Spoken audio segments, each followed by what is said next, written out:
In times when people scream in order to be heard, we must relearn constructive discourse, especially about the things that hurt. We must understand what it really takes to heal. We are going to tell our stories of mental health from our perspectives and not the perspective of stigma. Here we invite our angels and our demons to the table because listening to their stories and what they have to teach us allows us to grow. In the Treehouse, we are safe in our vulnerability. In our vulnerability, we are unstoppable.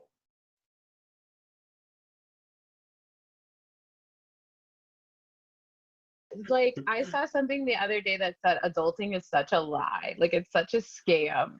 Because, like, paying for bills isn't fun. Paying for food isn't fun. And Mm-hmm. also, all this stuff that I thought just comes, like, pre-baked into, like, family life is expensive. Like, why is a rug so expensive? Like, what are we doing? Yeah, and it's designed so that you buy another one next year. And it's You know like, what I'm saying? yeah, there's been several times, honestly, where I've been gravitating is the idea of nomad, where you Mm, literally build out, like building out a van. And because I keep thinking like Colorado, especially, is expensive to live in, and it's getting more expensive. mm-hmm. And I have been struggling to like get enough capital to like invest in property here. So my Yes. mind has been like, well, why am I trying so hard to plant my feet where it's hard to stand? I was like, I want to go where, yeah, like I don't feel alive doing this. And it's scaring me how that's changing me because I don't feel as vibrant as I used to. I don't feel as alive as I used to. And I'm just craving something. And it's almost like the longer I go, just Mm-hmm. doing the grind, it's like I feel further away from what I feel like I want. And I'm not down with that. Yeah. I mean, I think that like it's a universal thing, especially I would say our generation is facing, is because we're the generation of innovators. Hmm. You know, we Hmm. we see a fucked up system and we're Hmm. like, I'm over this. Like, why does it always have to be this way? Like, Hmm. a perfect example, I was looking at so I'm a grinder, thank you, stress of the world. Oh, for sure, for sure. Me, I am a little bit too. Right? Those stupid things from the dentist cost so much money. They Hmm. cost so much money, and you only get one, and it's like one for life. Like, what insurance pays for is like one for life, and it's like, who's putting one mouth guard in their mouth for life? That's disgusting, you know? So all these like millennial companies pop up, right? And they're like, bro, we're not doing that anymore. And it's like, I think that our generation is going to shift how people live again Hmm. because of that. Like, we can't afford anything. Hmm. And it's not that we're not working, it's not that we're not participating in society. It's just like the rent is too damn high, Hmm. and the gap between the haves and the have nots, it's just getting more and more dramatic. Like Hmm. and like this whole like America is like so great. Like, we need to stop drinking that bullshit because Hmm. I don't think that any of us are actually working towards like joy and Hmm. happiness and purpose, Hmm. right? Because it's like we're just trying to make ends meet right now. And that is Hmm. not living and thriving. That's just you borderline surviving, Yeah. you know? And you wonder why there's so much tension running through the streets. It's like everybody, because our safety and comfort is tied in with our survival instincts. And Yeah. constantly having to adapt to daily stressors, because back in the day, it was like, okay, the hunting party is out, they see the lion, and now the lion is chasing them, and their body goes into adaptation survival mode, floods it with adrenaline, and they can Mm-hmm. act appropriately for that moment. Fast forward to now, you walk into work, you face that lion, which is actually your boss. And then you go Right. to your lunchtime meeting, and then it's your middle management. And then you go home, and it's like your mother in law. And then you go to the store and it's that jerk off who doesn't want to wear their mask in a group of people, Oh like at my, the, in line, yes. and it's Yes. just like there's no coming down from stress responses. And Mm-mm. it's, look at the state of health, look at the state of, gosh, people, it's hard to talk anymore without, Yeah. like, what am I going to say that, I think it's safe to assume that everything you say, no matter what, is going to upset someone. So how do we manage upsetting people and pushing people into a new paradigm Mm-hmm. so that we have Mm-hmm. a greater foundation and formwork for dealing with shit? That's what it is it's like, I think what's so weird about our place in the world right now is it's like our parents didn't learn coping skills. Mm-hmm. Like that's not something that they learned, so they didn't teach us that. Well, my We just dad's, sooner or yeah. later we're like, we don't, I feel like there's a better way. Like there Mm-hmm. has to be a better way, you know? And then it's like to our kids, we're trying to teach them, what is coping? What are healthy boundaries? Like the Mm-hmm. concept of boundaries, if we had just as a society said that this is something that's important, we would Mm-hmm. all be better. Like we would just all be better, Mm-hmm. to be able to say like, no, you don't always have to share. Mm-hmm. No, you don't always have to just sit in a disrespectful environment because it's quote unquote family or quote Mm-hmm. unquote your friends, Mm-hmm. right? Like, no, you don't have to tolerate people disrespecting you or talking to you Mm-hmm. crazy. Mm-hmm. Like, no, you don't have to let anybody touch you Yep. ever, Yep. right? Like, I didn't know that. Like, when I was older, this is like after college, I remember talking to somebody and having the realization that random strangers didn't touch their hair. And I was like, oh, wait. So like when you were little, like people didn't just like walk up to you and touch you. And she's like, what the fuck? Like, no, that's creepy. And I'm like, oh yeah, me too. So, uh, but again, it's just like those are things that we were not taught. And I don't blame our parents at all. Like they had a lot of stuff going on in their generation. And like for our parents just to survive, I think says a lot, yeah. But Yeah. it's like those tiny seeds, those are seeds that get us closer to happiness, purpose, and fulfillment, Mm-hmm. right? Without feeling like we need to degrade ourselves to get there. Yeah. Like prostitute ourselves to Yeah. And literally it, to literally the lowest denominator for any form of acknowledgement. It's almost I, like everybody's scraping at the bottom of a barrel that's not actually full of anything right now, you know? yeah. And another no that came to my mind was, no, you are not stupid if you have questions after the presentation. No, you are not weak if you've got something on your mind, you Mm-hmm. know? No, you are not broken if you're struggling internally, because Yes. there's a lot of fires going on. And no, you're not wrong for feeling a lot. Right? Like it's okay to feel, Mm-hmm. like I feel like that's something that as an adult I've recognized it's truly a choice, Mm-hmm. right? Because I think where we're at in life now, like I've let go of blaming my parents and my upbringing for stuff Mm-hmm. because I'm too grown. Like Mm-hmm. I've had I always say like, kids they have their like baby adult phase, right? Which is like basically like if I need to hit you up and sincerely say like I need you to take care of me, I'm a baby adult and I'm okay with that, right? Like Mm-hmm. every kid should get to be a baby adult for a season. Yeah. But it's like I had my season and I had an explicit moment where me and my dad were like, okay, like we're done in this season now, right? Like, Mm-hmm. so you're grown. And I Mm-hmm. remember telling my dad, like, look, like when I got my half asleep, Mm-hmm.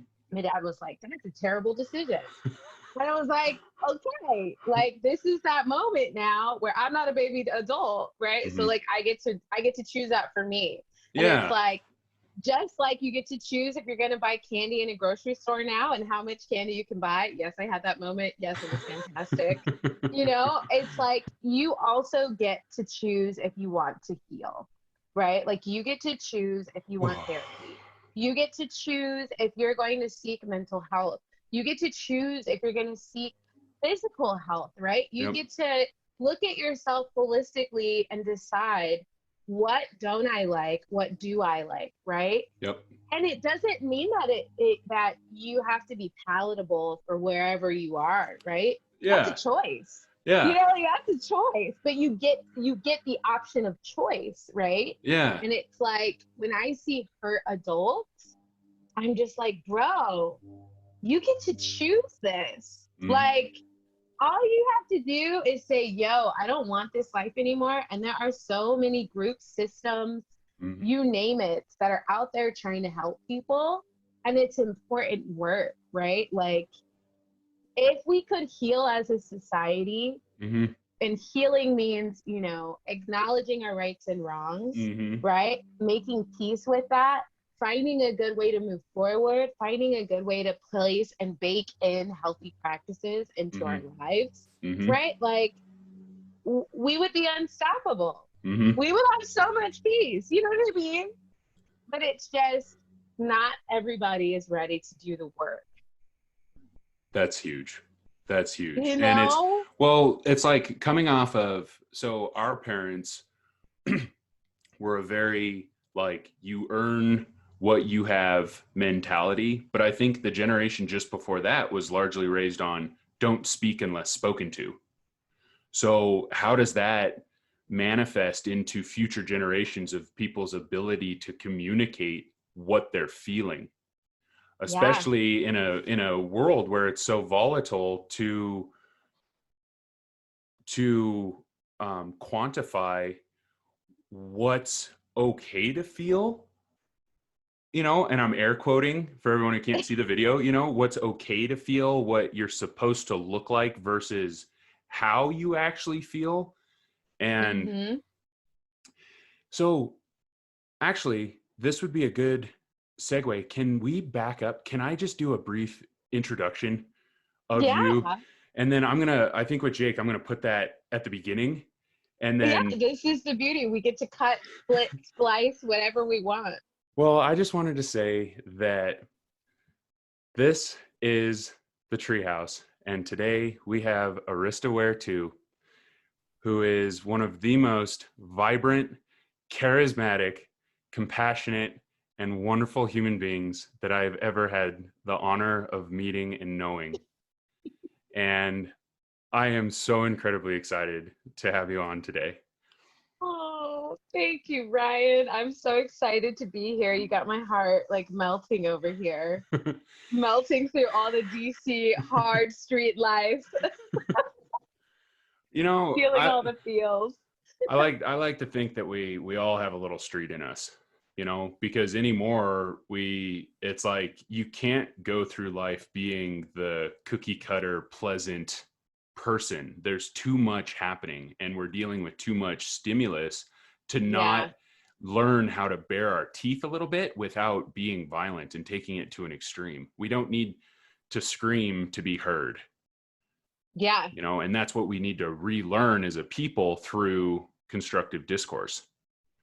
Exactly. Well, and I mean, we don't even know how to, like, Twitter took all that away from us. Right? Instant gratification bursts, Oh and what does it my even mean? gosh. How do you how does each tweet provide a reference point for what's coming next? Or it just seems too fast and too fluid there's more accountability now, but yeah, you can word craft and create a tweet and you're still not really showing you, I feel, Mm-hmm. or the way people, or perhaps you can share what you're really thinking, but it kind of stops there and then just opens the door to comments, and which breeds duality in people's positions.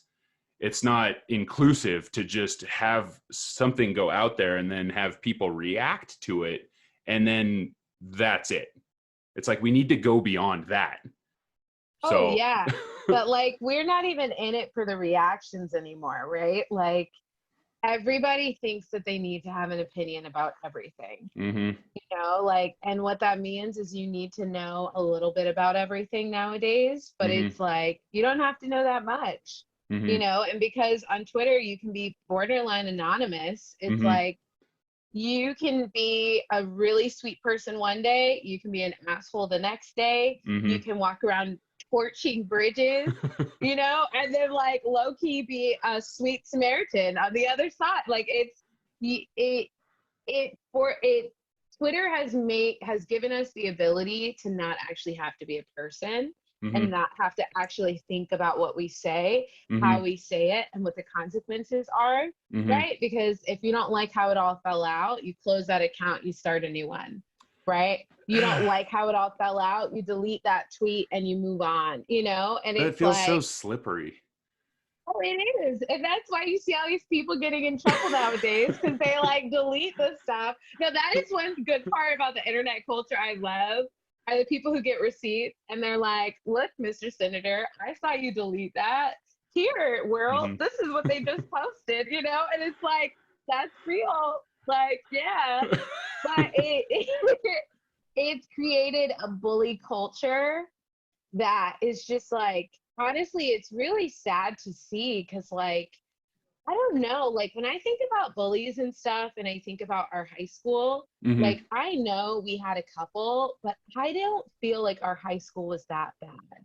And like who knows, maybe somebody will hear this and they'll be like, that's the bitch that tormented me for 4 years, right? Like who knows, but like I just hear of so many people like, anybody could tell me, yo, I go to Silver Creek and like hmm in a minute, I would drop everything for them. Like, hmm you're in the city, I'll show you the city for the day. You need a hmm place to stay, I'm here. And it's like, I felt that way about pretty much everybody we went to school with, even if hmm I didn't like you then. Yeah. It's just like we created this like semi-safe community, hmm right? That was super sheltered, hmm but still, and I think that there's a lot of privilege that goes into being able to be sheltered. Yeah. Ultimately, like I wouldn't trade that experience for anything because I don't feel like I was tormented in hmm school like growing up. But then like you see all these kids on the internet, and by kids I mean grown ass people hmm who have grown up and are still hurt by whatever trauma happened to them. hmm And it breaks my heart because I'm like, whatever happened to you in school has led to now you feeling like you need to hurt people to get even, Yeah. Yep. right? And it's like, as a society, where are we going to be if everybody takes that stance? Well, there's that old saying that hurt people, or it's really easy because eh, you don't know what to do with all of that. Kids are growing up with a lot that they don't know what to do. I remember like so this is a good segue because so for everyone listening, Arista and I went to high school together in Longmont, Colorado, and I Longmont is a pretty sheltered, like in my mind it's a pretty gentle place. Like not a whole lot that you hear about goes on in Longmont in terms of like socially, but that started making me wonder more about what it's really like, especially after George Floyd was killed. Mm-hmm. That started to pull on strings in my mind of like, wait a minute, how was I thinking the world was versus like what's actually going on? And I felt like I got hypercritical of first myself. And then I was like, what about Longmont? And I know that you were one of the few Black people that we saw, like Mm-hmm. us, like on this west end of Longmont. This is kind of like little Pleasantville of sheltered white people. Like That's we're not exactly what it quite. is. I mean, but what was it like growing up here? What was it really like? I've gotten this question a couple of times. When George Floyd, everything happened, a lot of people who I haven't talked to in, I mean, what, you graduated in 2008. I was Mm-hmm. in 2009. Mm-hmm. I haven't talked to these people since then, Mm-hmm. right? And for them to reach out and ask questions, I feel like it let me know that, like, one, the movement behind Black Lives Matter has finally hit a point where even siloed communities are understanding they still have a role to play in white supremacy and Yeah. systematic racism, you Yeah. know? And like, I look back on my childhood and I remember, I was the first Black female to ever graduate from Silver Creek. Mm-hmm. I know the first Black man who graduated from Silver Creek. What was his He's name? his name's Josh Brown. He is Okay. a close family friend Mm-hmm. and close church friend and everything. I Mm-hmm. know, and how do I know that? Because I knew every Black family in Longmont, right? And Yeah. we all went to the same church, and we all like kind of decided, okay, all of y'all are going to go to Skyline, all of y'all are going to go to Longmont High, and Mm-hmm. then a couple of y'all are going to go to Silver Creek, Yeah. right? Like, truly, that's kind of like how it was divvied up. Yeah. And I just remember my mom always saying, like, you are Black. Mm-hmm. Like, I don't care what happens out there at your school. I don't care what your friends' parents do. Mm-hmm. In this house, you are Black. You Mm-hmm. have different rules and you are Black, right? So, like, cut out all that other shit. Yeah. And I remember, like, it was small things for me that felt so big. But now I realized what I was trying to do was find those ways to assimilate even closer to white culture, right? So, like, I wanted my hair straight. I Mm-hmm. don't know why I wanted my hair straight. And I don't know if it was just I wanted people to see my hair, right? But Yeah. when we were in high school, my hair was always Mm-hmm. braided. And I remember when I begged and pleaded to get a perm to make my hair straight, Mm-hmm. right? And my mom sat me down and was like, "Are you positive? Are you sure you're positive? Are you really sure?" And I was like, "I got to get that creamy crack in my head. Yeah, let's go." And I'll tell you, like, having my hair straight made my experience as a high schooler. It did. People treated me so different, like, the Really? minute it happened. Oh yeah. Huh.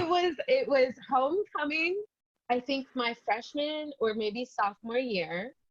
And everybody laughed at me because when I walked in, I had a bag over my head because everybody knows I'm legally blonde. If you get a perm, you can't get your hair wet. Hello. And it works for Black people too, y'all.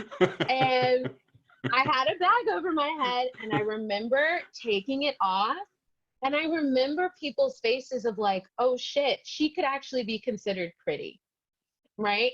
And What? it's like, yeah. And that's the Just thing, because of right? the In high hair? school, oh my You're God, gorgeous, right. Arista. But we right. And like when we were in school, like you didn't want to be other, right? Right. Like what was thought of as attractive was like a 5'7" to 5'9" super skinny white girl, Yep. ideally blonde. But if you have to be a brunette, fine. But if you're brunette, you need to have like some like curly hair and like look like you eat mountains for breakfast, And it was like I don't look like none of that, like I don't fit any of those boxes, right? Yeah, your And yoga like pants need to be more than $400 to be cool.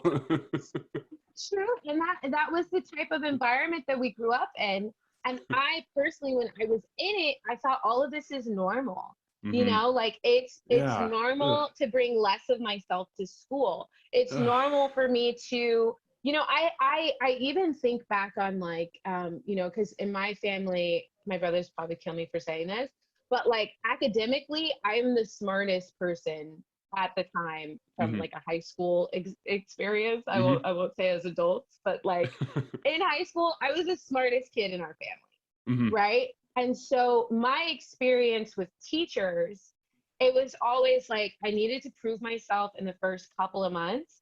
And once I did, it was easy peasy, Mm-hmm. right? Because they would look at me and always say, like, why is she here?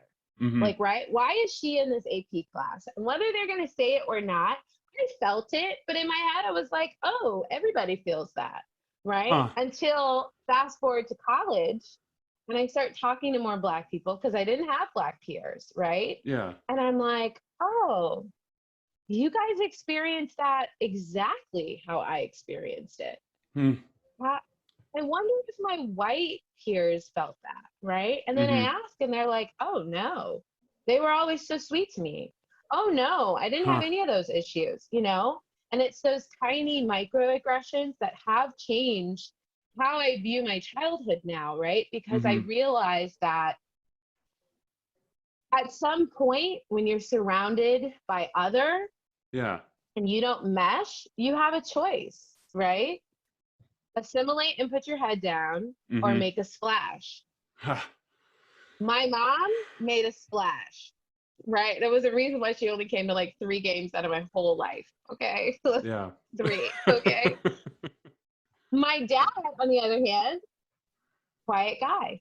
You know what I Yeah. mean? And it's like, oh, well, I like his experience more. So I think I'm just gonna like go down this path, right? Yeah. And now as a growing woman, what I'm realizing, and I'm extremely fortunate that my mom set this model for me, right? Mm-hmm. Because Mm-hmm. I didn't know how hard it was going to be being a Black woman, Yeah. right? I didn't know all of the obstacles that would be faced against me, Yeah. right? That my mom was prepping me for. But in my head, I'm like, yo, she's on my back right now. Like, get Yeah. off of me. You know, I just Yeah. want to be free. Yeah. But now when stuff comes, I'm like, oh, you didn't grow up in my house. Good try. You're not gonna make me cry today. Like, try that again. You know, and Yeah. it's truly though, being able to stand and own your Blackness is Mm-hmm. not easy. It's Well, not easy. yeah, I mean, what you said was so powerful about even in little old Longmont, Colorado, it still made you feel guilty for feeling different.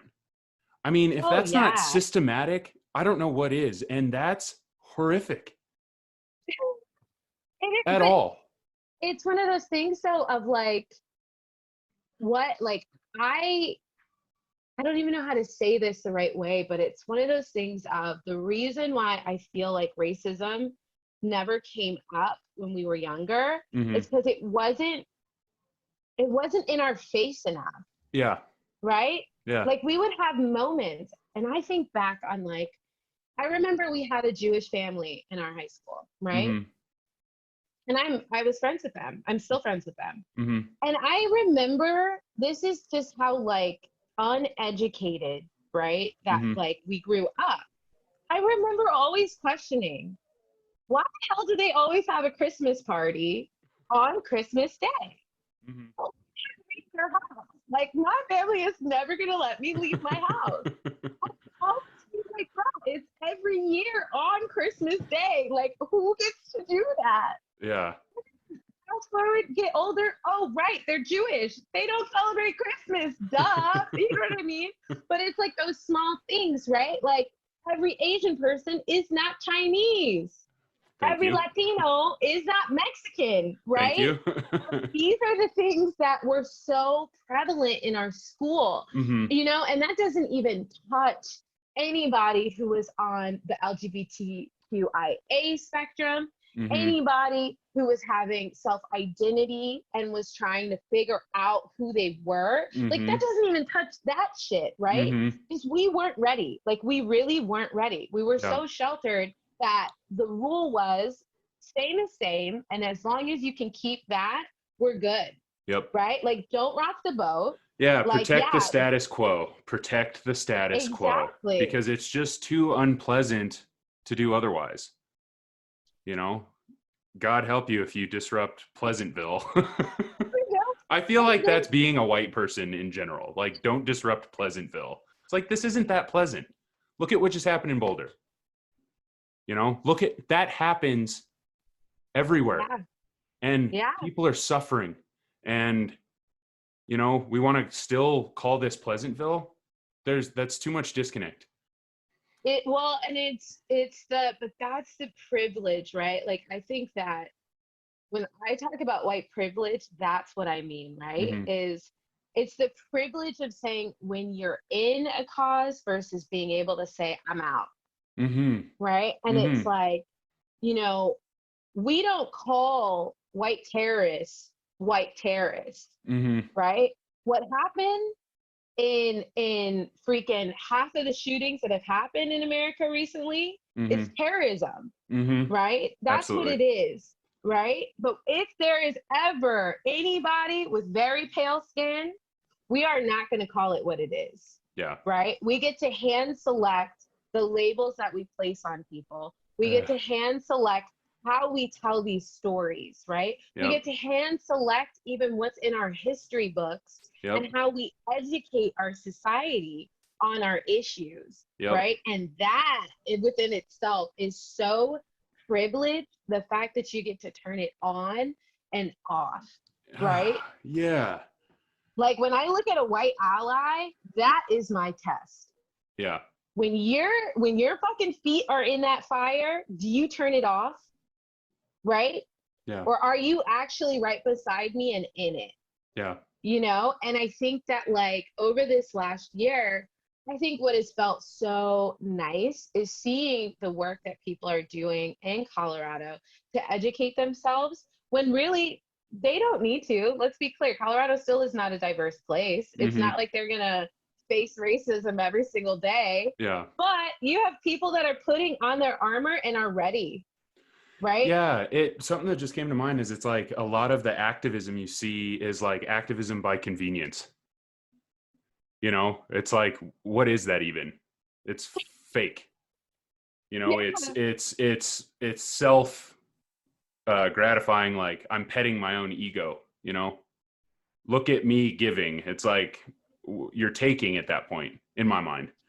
Absolutely. It's just like when you see those videos of like, you know, random person giving a homeless person $5 or going to go get them a sandwich. It's like, pause for a second. You mean to tell me that you in your heart felt like you wanted to do something, but before you did that good thing, you also wanted to document it?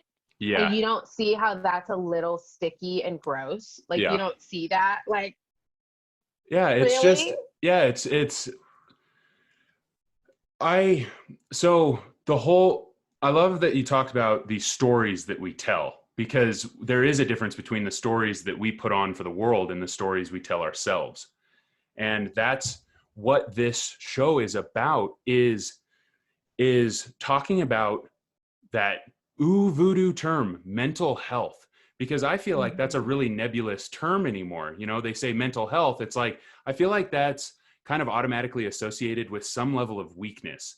That's social stigma, you know, oh, if you're dealing with mental health, you know, look at our parents' generation, walk it off, just toughen up, you know, grow up, you know, like, what does that even mean? We're dealing with different factors now. So this show is about having the conversations about what mental health looks like from our point of view, just people living their lives on the street, not these big institutions that pride themselves on understanding what's good for everyone, but what stuff actually looks like down here, you know, like on the ground. So I would love if you would be willing to talk more about your mom and the splashes she made and how that created the fire in you, and how your life path took you to a point where mental health maybe became this like out there thing to a very real personal thing that needs to be managed and is our personal responsibility to know how to manage. And I think one of the first steps is being safe talking about it. So I always say, like, I just got lucky. I got so lucky in the Black parent combo that I got. Like, my mom was like hellfire, and my dad was like the chilliest glass of water, right? So wise, like so chill though, right? But like, don't get it twisted. There were waves. There were waves, right? And you know, my mom, like when I was little, mental health was a big thing. So my mom, she had chronic depression. And I would say, you know, my siblings, so I'm the youngest in my family. I have Mm-hmm. 3 older brothers. I also have an older half sister. Mm-hmm. But we all have big age gaps. So Mm-hmm. like my oldest brother is like well into his 40s. Mm-hmm. And I'm the youngest by far, which is why I will always be the cool aunt. Love it. Um, and it's like, right? Hey, you gotta take your wins. Yep. But like my mom had definitely had like different phases of life for each of like the batch of kids that she had. Yeah. And in my phase of life, she was very much about like, I need to get this under control.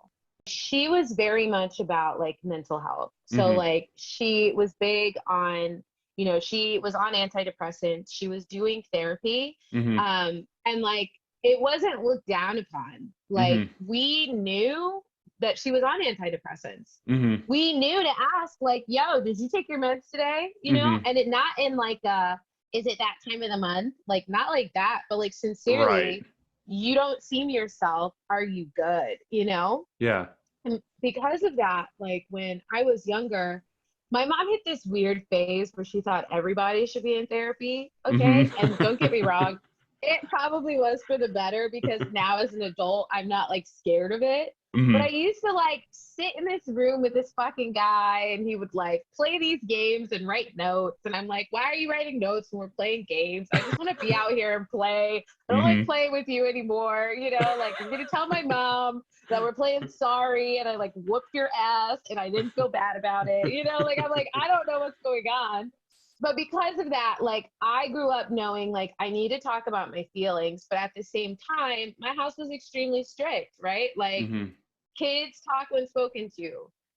Like you don't really have options. You don't have choices. Hence why I was playing those games with that man. You know what I mean? Like this is what we do. But watching my parents, they just had very different mentalities about mental health.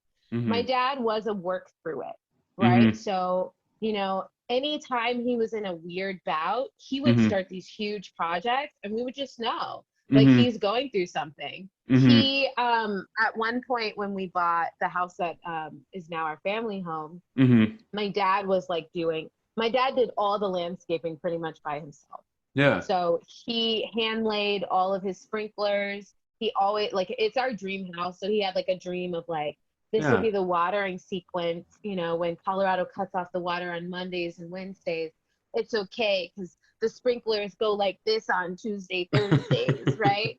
But like that was his therapy, Yeah. and what it showed me is everybody has their own way of coping and Mm-hmm. dealing with stuff, but you have to have a way. Like Yeah. you need to figure out what is your thing, Yeah. because once you have that, it's always easy to revert back and be like, okay, this is my thing. I feel like I'm going to lose my mind right now, but I just need to do my one thing and Yep. hopefully I'll get it back. And so Totally. she like we had at one point I felt like we all had different therapists. My dad was even going to therapy. He didn't like it. Like was taking away from time from my garden. Yeah.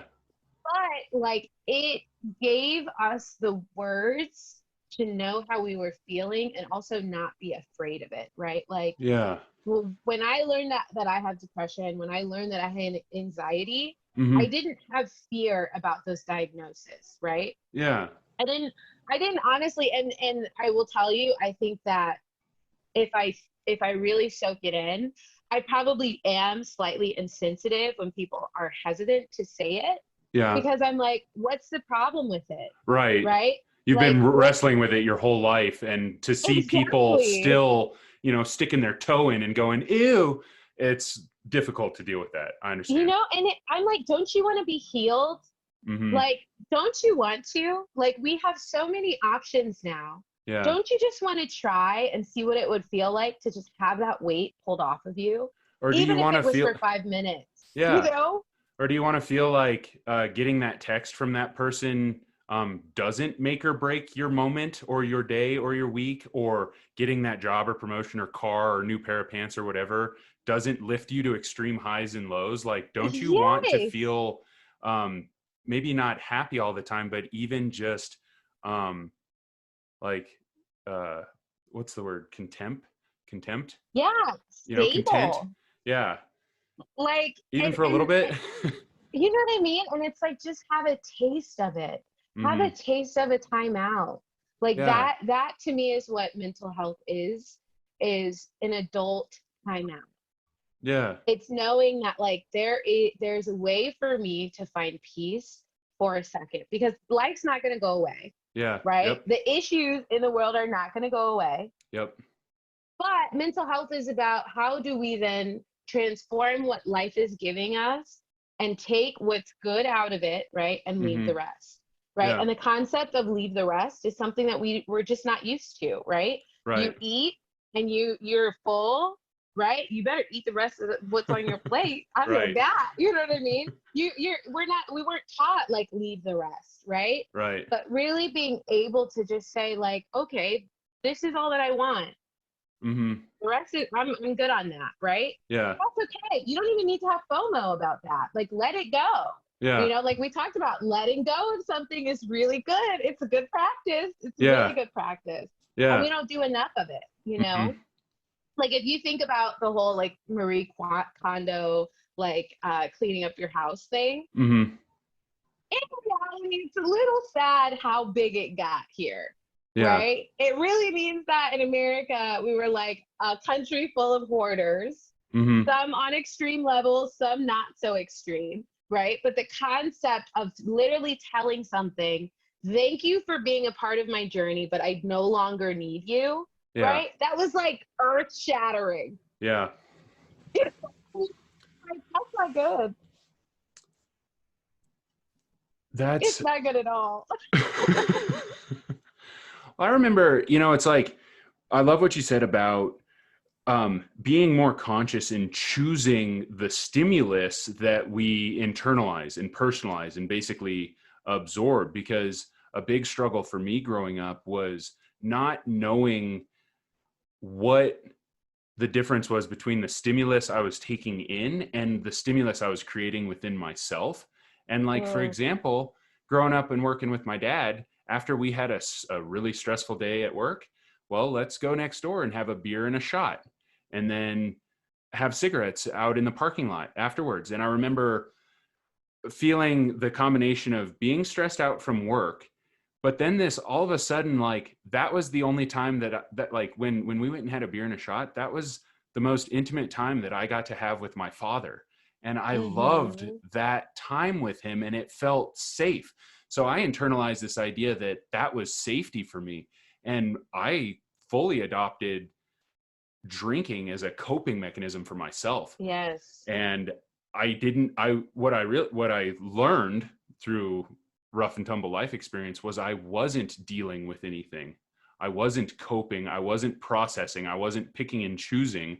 I was numbing myself to it all and Mm-hmm. just spiraling worse and worse. I just wanted to bring up that other side to like um these this idea of coping versus actually processing and healing, because I think that needs to be addressed in our society of what it really means to cope, because there's this large Mm-hmm. idea that you can somehow just blow off all the steam in some kind of act of rambunctiousness and then it's over in a night. But trauma, stressors, this stuff doesn't disappear, and especially overnight. No, and I think our generation, we're turning into addicts faster, Mhm. right? Like Mhm. we're in our 20s and both of us can say we're alcoholics, Mhm. Yep. right? Like what? Yeah. Like what? I was And diagnosed with alcohol abuse disorder when I was 28. And that simply means, like, I realized that I had my coping went from coping to actually struggling to function. And mm-hmm. I the whole time I thought, well, it's not okay for me to have a problem, because how would that make me look? Everyone Mm, in my life looked at me as the pillar. Ryan's the strong one. He'll make it through. If he can do it, we mm-hmm. can. And here I was, this bright, shining, hardworking person in front of everyone. And then I'd go home and drink myself to sleep and cry myself to sleep Yep. and hate myself to sleep day after day after day. But Yep. still, I felt guilty for feeling that way. And it drove me into my own solitude. And it's like, looking back, it's like, what would have happened if I didn't feel afraid to talk about what was going on? Like, that's what I Mm. want from this. There's so many people that feel so alone and they're dying. Mm-hmm. Mm-hmm. We are not alone, and you are Mm-mm. not wrong for feeling pain. Mm-hmm. Oh. That and it, like, so I'll tell you a little bit, I've talked about my parents, and mental health, but it doesn't mean, right, that I've been able to just be like, oh, bet, no, I got depression, no, I got anxiety. Now I'm Mm-hmm. out here just skipping loving life. Mm-hmm. Over the last year, so in 2019, I got married. Mm-hmm. And in 2020, Mm-hmm. we decided to get a divorce. Mm-hmm. And it was interesting, right? We've been separated for about 6 months now. And I remember like all of the events, right? Adding Mm-hmm. up to this is just not working, right? Mm-hmm. And the way that I was first kind of starting with that process was, well, Riss, like, don't talk about it with anybody else. Like, nobody else tells you that, the first year of marriage is difficult. Like, you're not supposed to, everybody's saying you're newlyweds, you're in the honeymoon phase, like, Mm-hmm. be happy, Yeah. right? So take your pain silently, Yeah. right? Don't talk about it. If you talk about it, and this was me not even being able to cognizantly connect, like, your new identity of being a wife Mm-hmm. is still a piece of your identity of being Arista, Yeah. right? So all the mental health stuff you've learned for, like, I am Arista, I am crushing it in my, professional career. I Mm-hmm. am this type of person in my community. I am this type of friend. Like, you don't just all of a sudden make this new identity of being a wife and, like, you don't get to take none of those parts, Yeah. like, Yeah. learn a lesson and, like, connect them. But I was in, like, the everything needs to be hush hush. My community in DC is very, very close. And I was like, I can't tell anybody. I Mm-hmm. can't tell anybody, how depressed I'm feeling. I can't tell anybody that we are screaming at each other. And this is Mm-hmm. not normal to me, but I don't know how to stop it. Right. Yeah. I can't Yeah. tell anybody anything. And the minute that I started to go back to what are the first steps of trying to get help, Yeah. right? Say that you need it, Yeah. right? And say it to every single person you see, Yeah. right? And getting advice from, like, as the only girl in the family, from my dad on marriage, right? Nobody wants to fucking do that. Nobody wants to do that. And like, mind you, like, my dad's like, I didn't even want you to get married, like, right? And it's like, I ended up having some of the most, like, fruitful conversations, right? Mm-hmm. Of people pouring into me and me not even recognizing before it happened Yeah. how empty my well was, right? Yeah. Yep. I think, like, both of us are known in our communities of people that are just rays of light.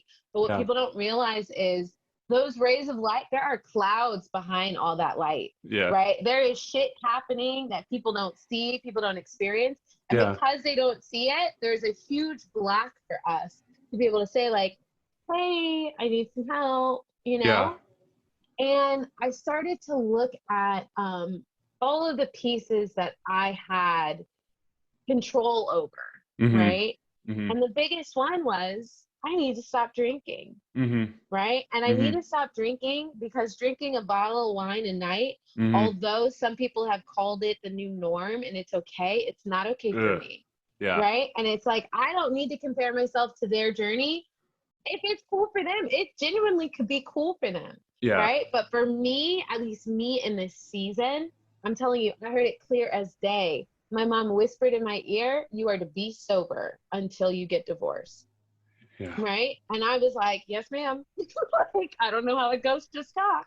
Yes, ma'am. Yeah. Right? And Ryan, I can't even describe how different my life changed, it was like my fire came back, my energy came back, my Mm-hmm. inspiration came back. Mm-hmm. Like Mm-hmm. I was coming back into self, I was coming back into me. And what that meant was I could also see how I had hurt, Yeah. right? My husband at the time, I could also see how, like, yes, that doesn't dismiss his actions, but it doesn't dismiss mine either, Yeah. right? And it's like, I think that, for me, I was never expecting to ever say that I would get divorced ever. Mm-hmm. I was definitely not. I don't like to be a quitter. I don't like to be a failure. And Mm-hmm. that's what I felt, right? I Mm-hmm. felt like people are going to look at me and say, wow, she's divorced, she's 28, like Mm-hmm. clearly some over there is fucked up, Yeah. right? And it's like, again, all of these preconceived judgments that Mm-hmm. I thought, this is what I think life should be. If you ever fell outside of that, then clearly you're a fuck up. Yeah. That is not real. That's not real. And that's that fake societal, fairy tale, honestly, that a lot of us buy into. Yep. And it's until really real shit happens, Yep. right? That it then opens our eyes to say, oh shit, okay. So I always thought that the grass was green, but Yep. actually that's not the hue of the grass. It's just the reflection from the sun. Then you go through the clouds a little bit. And like to some people, it looks really bright green, and other people, it looks like that dead, like mangy brown. Yeah. But like it's all grass. It's all grass. We're all here, Yeah. It's like I didn't know. And so then I started to kind of take a back step and look at the people in my life, and I'm like, yeah, like they're divorced, but no, I never thought of them in that lens. Yeah. Okay, so then why can I see them in that lens and I can't see myself there? Right? Oh, And like, that's huge. and then it's like, okay, so what about me allows me to see the goodness in them, right? Yeah. Same situation, but I can't reflect that goodness back onto me, Yeah. right? And what I ultimately realized is I am great at loving the world. I am terrible at loving myself, right? I can say that I'm depressed. I can say that I have anxiety. I am an open book. You meet me after a couple of days, you'll know the color of my ass crack, right? Like Yeah. it's just open book, right? But Me too. I was, you know what I mean? But it's like I can be so open with the world, but yet I won't like fully look at myself in the mirror and love her, Yeah. right? Like when people give me compliments, I'm quick to be like, ugh, Yeah, ugh, it's right? almost like it feels like the compliments don't land anywhere in me. It's like Yes. it's like why don't they stick? You feel like Yeah. that too. Yeah, and it's why, but then, and mind you, right? And I used to, my mom, and this is also a big church saying, like I feel like every black auntie probably says it a couple Yeah. of days, like every other day. It's don't block other people's blessings, Huh. right? And it's like, Ugh. yeah, but like think Ugh. about this, right? Say you're out, you see somebody having a shitty day. You can feel that they're having a shitty day, right? So what you do is you try to bless their day and you say something sweet and you pour life over them for a Mm-hmm. second, Mm-hmm. right? Now, if they take that and they don't actually consume that blessing, Mm-hmm. you never know if you blessing them was actually a blessing for yourself in disguise, Huh. right? So when somebody compliments you, you actually have to pause and take it because you might block their blessing. I thought for a second you said don't black someone else's blessing or Oh something like that. no, That's why I was don't making that block. face. Oh yeah, no, that would have been a Don't terrible phrase. Okay, Don't sorry. block. That's why I had that. Yeah, I was like making this face of disgust almost. I was like, why would anyone ever say Why that? That's would you horrific. saying that to Don't people? But yeah, don't block people's blessings. yes. Yes, You that's yeah. you never know how or why somebody is trying to pour love onto you. Yeah. And you don't even know if the person who poured love onto you has been working on that skill, Yeah. right? Yeah. Like and it really just talks about if we can find a way to move in this earth with an open heart, Yeah. right? and a bucket. There's this book about like spilling or filling buckets. Yeah. It's a kid's book. Yeah. And basically it's like, so I only know this because my munchkins, when they were little, they loved this book. But basically it's like, you got like your emotional bucket, and it's like full of water, and when you meet people, you get a choice of like taking your little cup and like pouring some water into their bucket, right? And the way to have a full bucket, right, is to actually keep pouring, is to keep Yeah. pouring into other buckets. Because as you slowly get a low, it gives space for somebody else to pour into your bucket, right? Oh, It's a communal aspect, right? I love But when that. you start getting stingy with your bucket, or you start spewing mean shit, Yeah. right? You're spilling buckets, right? Which means that the flow, the equilibrium love flow, Mm-hmm. right, of all this bucket goo is now on the floor, right? Which means we're all down some goo. Yeah. And it's all about the concept of, are you spilling or are you filling?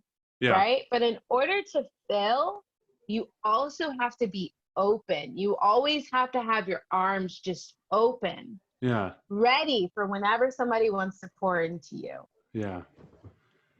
Yeah. I Right? And think. it's like, it's that adult concept of, do you love yourself? Mm-hmm. Do you love your community? Mm-hmm. And are you willing to let other people love on you in Yeah. times when you can't love on yourself? Yeah. I think that's going to be one of our greatest points of strength in the transmutation that this generation is bringing about, is you are not wrong for accepting help. You are truly strong for accepting Yes, help, because it takes more courage and more guts now to ask for help than I've ever seen. And absolutely. maybe it's ever been. And it's It's more, yeah, cumbersome. yeah. Cumbersome to Like, what? well, it's overwhelming. There used to be a moment where if you just said, "Hey, I need help," right? Mm-hmm. You'd have like that one shepherd who like pulls you in and connects you to all these things, and then all of a sudden you just like work on self. Mm-hmm. Nowadays, I'm trying to help one of my friends find a therapist, Mm-hmm. and it's like thousands of people, right? Yeah. And you're constantly throwing yourself out there, Mm-hmm. just saying like, "Hey, I really need some help. Hey, I really need some help." And you never know if they're actually going to respond or not, right? Yeah. And it's like, imagine if that's what it feels like nowadays, right? To just seek help. That's the first step. Yeah. Step, right? And what's sad is, and this is why it needs to turn into a societal truth of why it's so important, right? Mm-hmm. Is because what's sad is that when people get turned down, they Mm-hmm. never come back. Yeah. They never come back. It's one of the beautiful things about like AA. There's no way to go to an AA meeting and not get loved on. Yeah. There's no way. The only way is to literally be like, "Guys, I'm in a black box. Please, like, leave me alone. I don't want any phone numbers. I live like a nomad. I'm off the grid.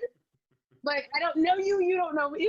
There's no way to not be loved on. Yeah. And if every time people sought help, that was the reaction that came back to them, we'd Yeah. have more healed people. Yeah.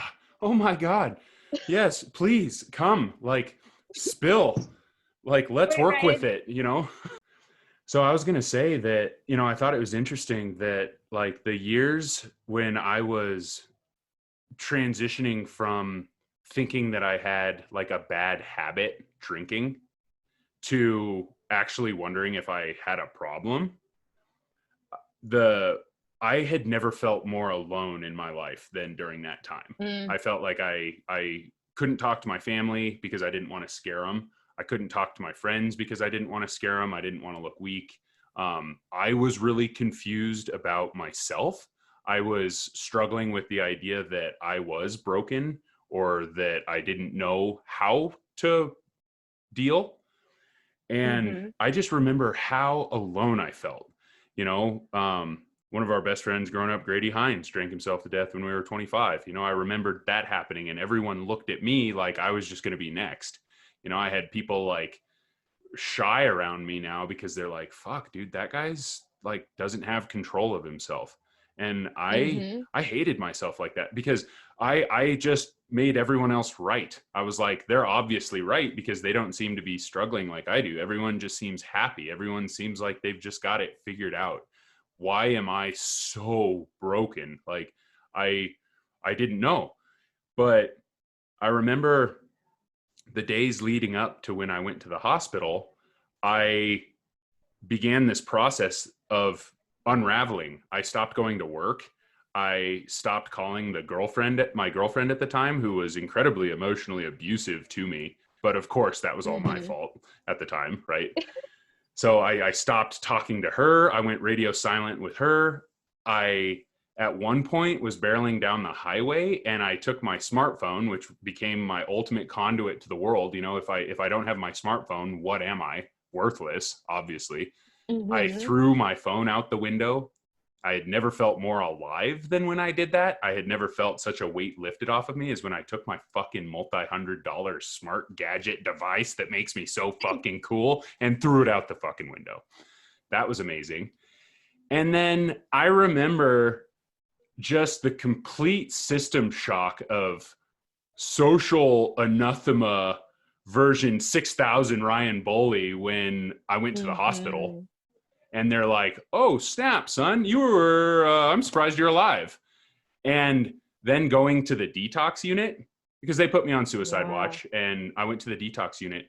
I distinctly remember how incredibly I didn't feel alone anymore.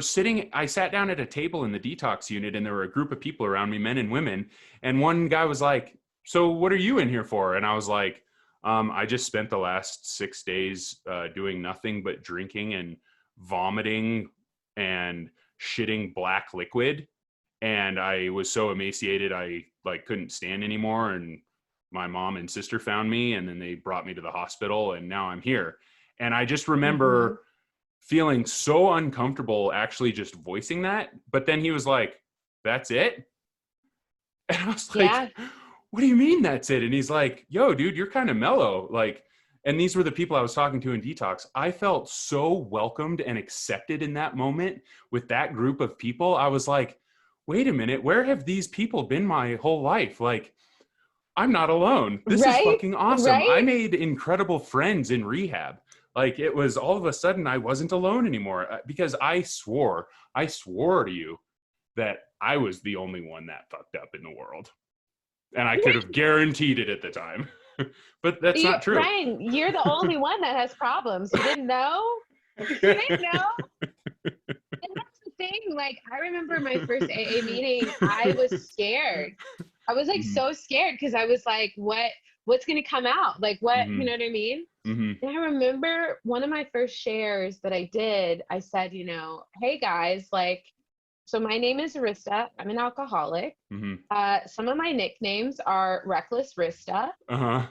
And like, yeah, I know what it's like for everything in your life to just be wet, right? And it's like when you talk to another alcoholic, they're like, "Ben, I like say less. I know everything that you're talking about. Like it's wet, it's sticky. Life is just wet and sticky when you're alcoholic. Like that's all you need to say." Yeah, And you feel I like just dog shit all the remember time. you do, and I just remember being like, "Oh my God, everybody just left on me." Mhm. Like people laughed and I didn't feel like they were laughing at me. They were laughing with me. Yeah. Right? Like Yeah. I was able to talk about my trauma, right? Mhm. And honestly, like my self-harm, right? Because Mhm. when you drink to get drunk Mhm. every time, right? Like Yep. you don't even realize, and like as a young person, where our whole culture now Mhm. is binge drinking. Like Mhm. every job, everything, it's Yep. all about wait till you 5:30, 6:30. Yep. I'm gonna get me a glass of wine. I'm gonna get me a martini. To the Yep. point where even when I was sober and I told people at work, like, "Hey, I have a crazy headache today," people Uh-huh. automatically, "Oh, all right, like, Brown okay, bottle girl," and I'm flu. like, right, and I'm like, "Bro, sure." You know, like, sure, I hate that that's so normal that we're all cool with it, but like, yeah, I got a migraine, but we're going to use that as like a hangover. I'm cool, you know? And it's so isolating. It's Mhm. extremely isolating, right? And I think Mhm. like it goes back to, as a society, we just don't talk about stuff that makes you uncomfortable, Mhm. right? We don't talk about how hard it is as a woman to have Mhm. a baby. We Yeah. don't talk about all the struggles that happens even if you have said baby and you Mhm. get depressed, Yep. right?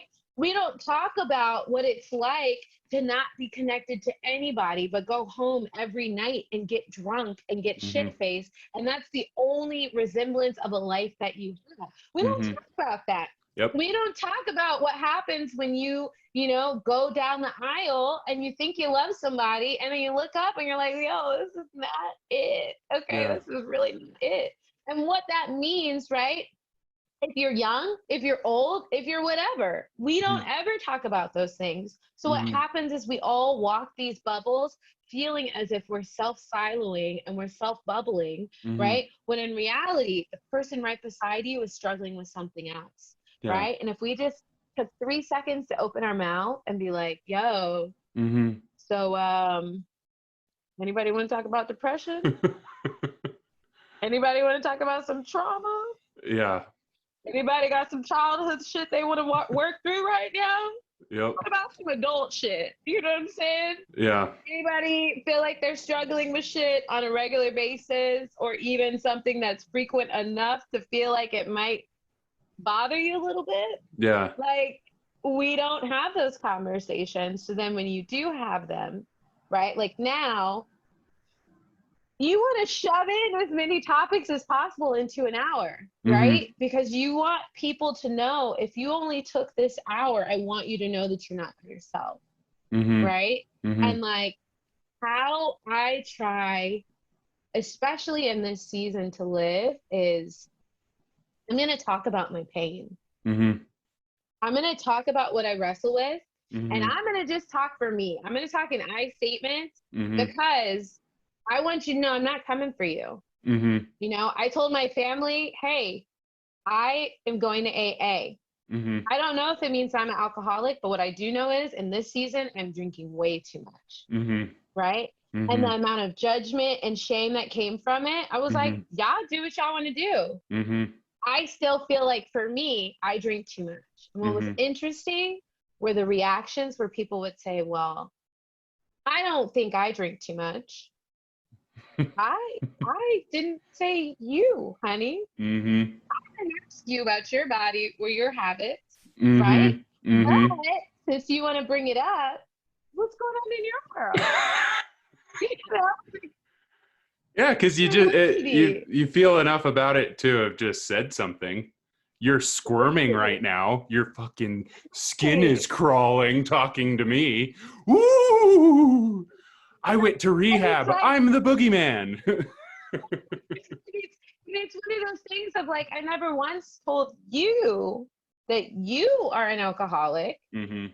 but for you to say something, if this is your 10 seconds of bravery, Mhm. we're going to explore it. Mhm. We're going to explore it with the like 7 seconds we have left Yeah. to figure out like, how can I help you get healing? Yeah. Right. And I'm taking any and every conversation there. Mhm. Right. Y'all want to talk about divorce? In it. Yeah. Y'all want to talk about mental health? In it. Yep. Racism? In Sign it. me up. You know, like, you know, I'm not, a member of the LGBTQ Mhm. community, but damn it, I'm an A. So if we want to talk about allyship, in it, let's go. Yeah. Like, whatever you're wrestling with, Yeah. just know that there is a place in this earth where you can be fully present, fully seen, and fully loved. Yeah.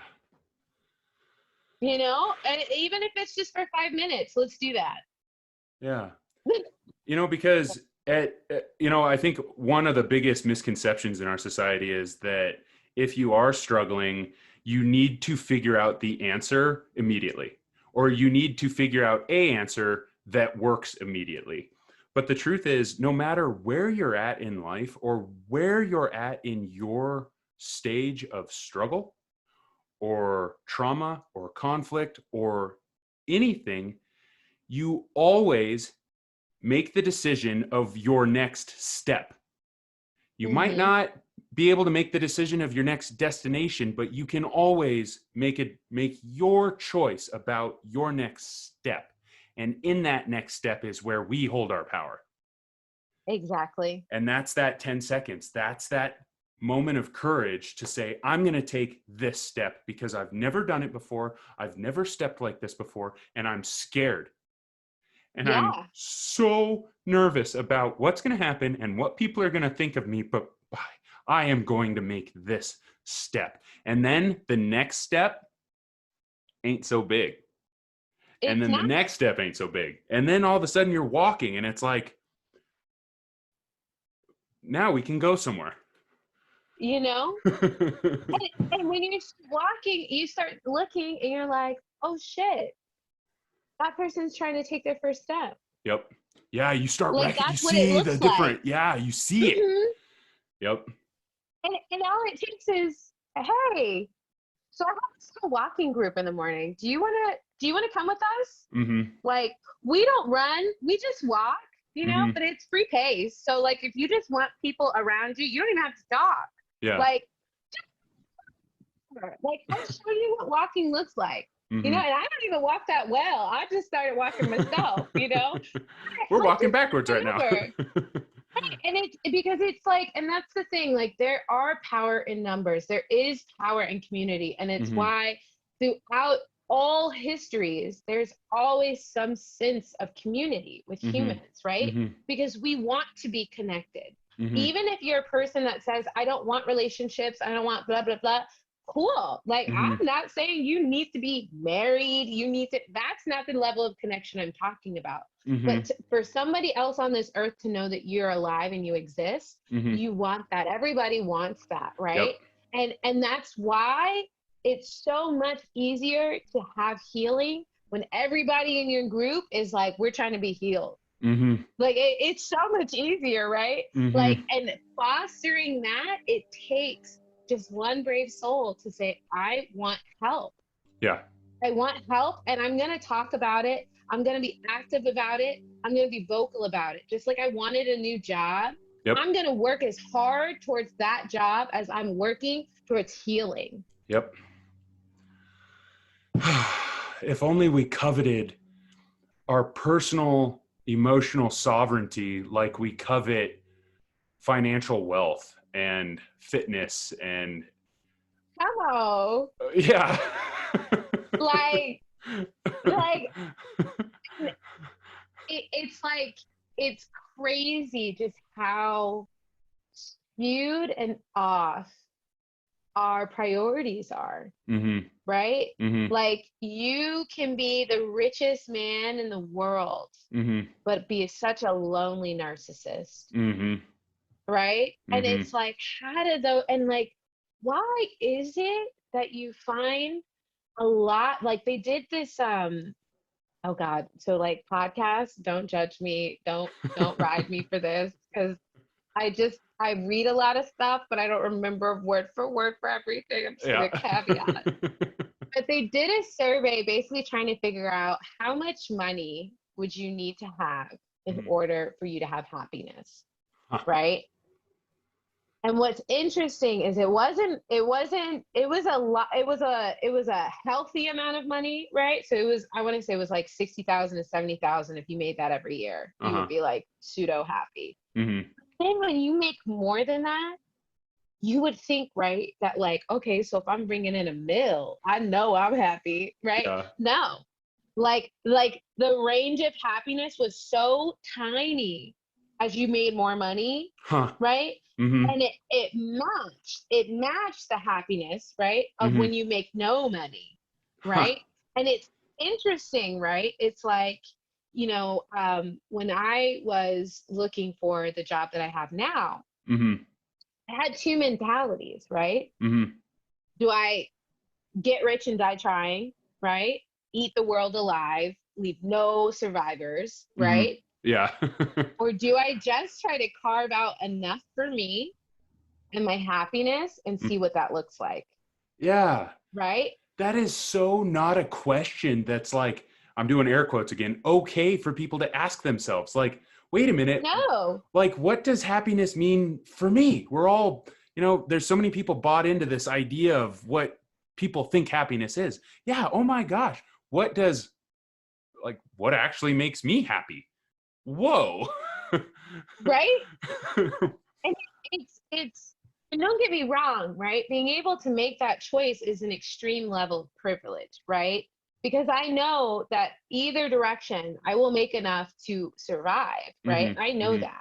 mm-hmm, mm-hmm, But the difference of mentality is, why do I need to be a director? mm-hmm, Who told me that? mm-hmm. What am I doing with a high salary job? What Yeah. It's just me, What? right? Like, Yeah. what am I working for? Yeah. And when I thought about that, because that's I think, like, anytime you're in a season of change, divorce is a big level of change, right? I have been thinking a lot about, like, who am I becoming as a person?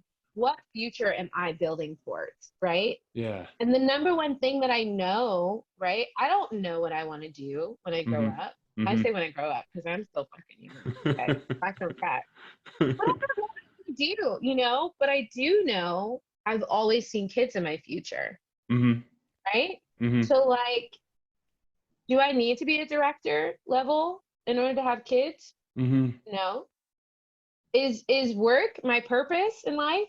No.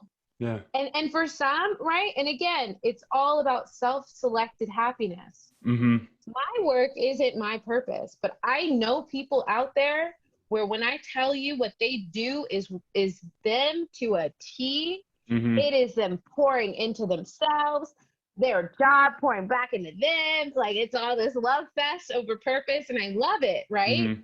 But it's just good for me to be able to claim, for me, that's not a piece of my happiness, Yeah. right? Just Yep. like for some, kids might not be a piece of theirs, right? Yep.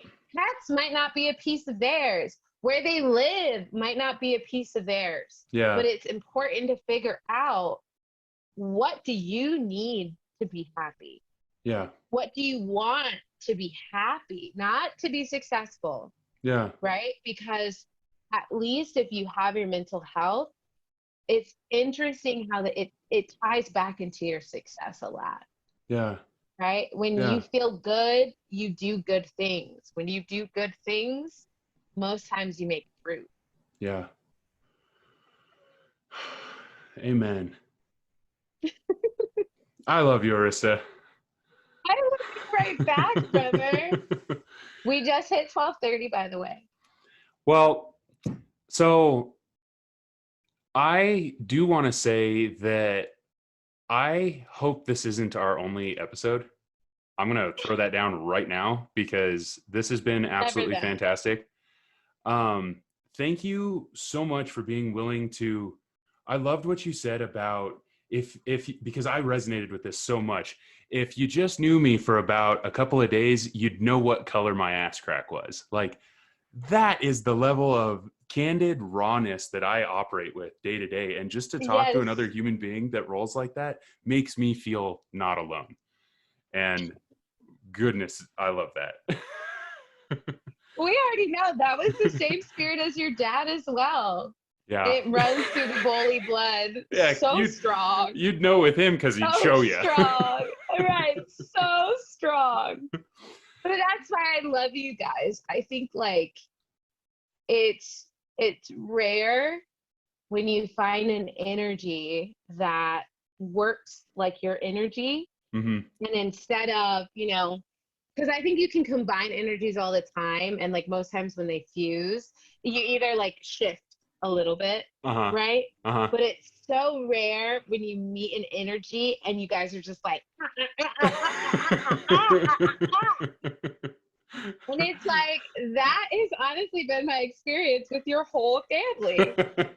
Like, your sister and I hated each other all because we never talked. Oh my gosh. And whenever we start talking, now she will never be able to get rid of me, ever. And she knows it, you know? But again, it's that I Yep. love us. So just in closing, I want to read